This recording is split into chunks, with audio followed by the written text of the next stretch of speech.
जय श्री राम।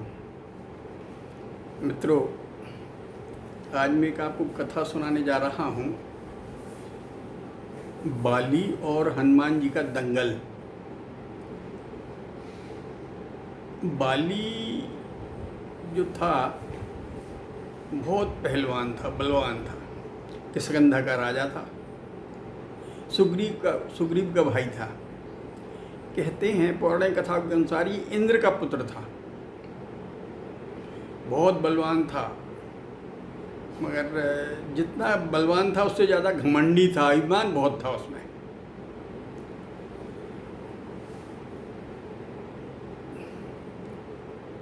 इसने ब्रह्मा जी की घोर तपस्या की थी, बहुत तपस्या की थी, जिससे ब्रह्मा जी प्रसन्न हुए और उससे कहा वरदान मांगो। तो उसने कहा आप जो देना चाहो दे दो, मैं जो भी आप दोगे मैं प्रसन्नता से स्वीकार करूंगा। तो ब्रह्मा जी ने कहा कि जो भी तेरे सामने आकर तेरे से युद्ध करेगा, सामने वाले का आधा बल तेरे शरीर में आ जाएगा और इस तरह वो सामने वाला आधा शक्ति का रह जाएगा। यह वरदान पाकर ये तो बड़ा प्रसन्न हो गया और जहाँ तहाँ उत्पात करने लगा।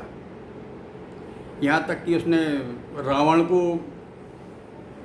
बाजू में बांध लिया था, कई दिन तक बांध ही रहा। दुंदुभि नामक राक्षस को, जिसमें 1000 हाथियों का बल था, उसको भी हरा दिया। उसके भाई मायावी को भी हराया इसने। इस तरह वो अपने आप को विश्व का सबसे पहलवान समझने लगा, बहुत घमंडी हो गए। एक बार वो जंगल में से निकल रहा था, मगर वो अपने घमंड के कारण वहाँ भी ललकार रहा था कि है कोई ऐसा जो मुझसे आगे युद्ध करे, किसी की माँ ने दूध पिलाया जो मुझसे लड़ ले, आ जाए।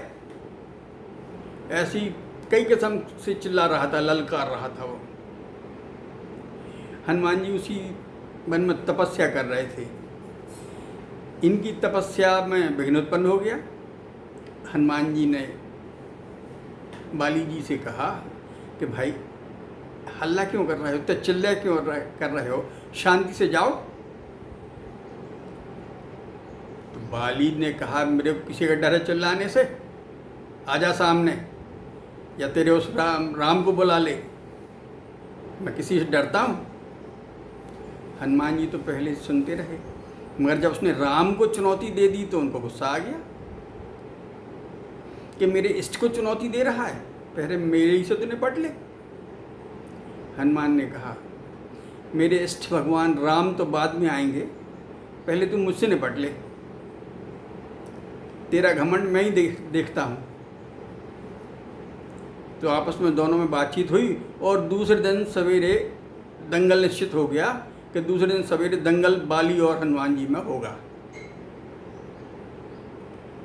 अब दूसरे दिन सुबह हुआ, बाली दंगल भूमि में पहुंचा।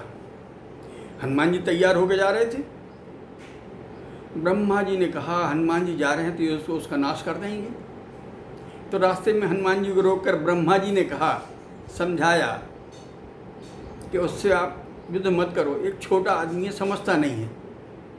हनुमान जी ने कहा कि जब तक वो मेरे को ललकार रहा था तब तक कोई बात नहीं, मगर उसने मेरे प्रभु को ललकार दिया तो मैं नहीं सह सकता। और अगर आज मैं दंगल से वापस हो जाऊं तो लोग क्या समझेंगे कि मैं उससे घबरा गया। मैं तो युद्ध करने जाऊंगा, दंगल करने जाऊंगा।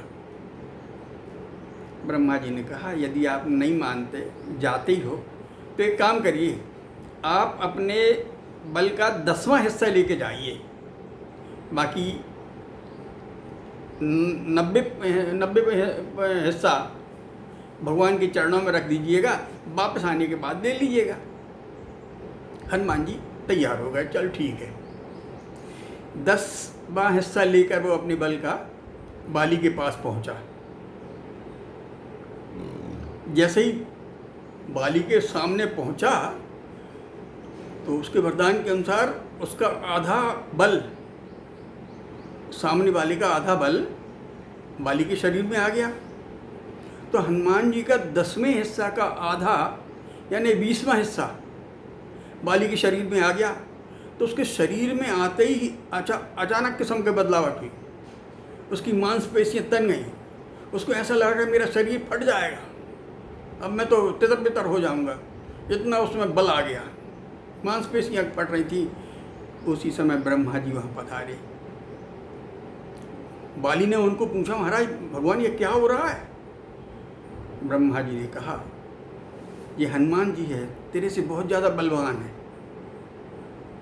अब तू यहाँ से भाग जा जितना बन सके, जितनी दूर हो सके, नहीं तो तेरा नाश हो जाएगा। बाली भागा भागा भागा, बहुत दूर तक भागा। इस तरह उसका घमंड नाश हो गया। ब्रह्मा जी ने बाद में बाली जी को बताया कि देखो हनुमान जी तुमसे बहुत ज़्यादा शक्तिशाली हैं, मगर वो अपने बल का कभी प्रदर्शन नहीं करते। तो मैं थोड़ा सा बल आ गया तो घमंड आ गया, तुम घमंडी हो गए।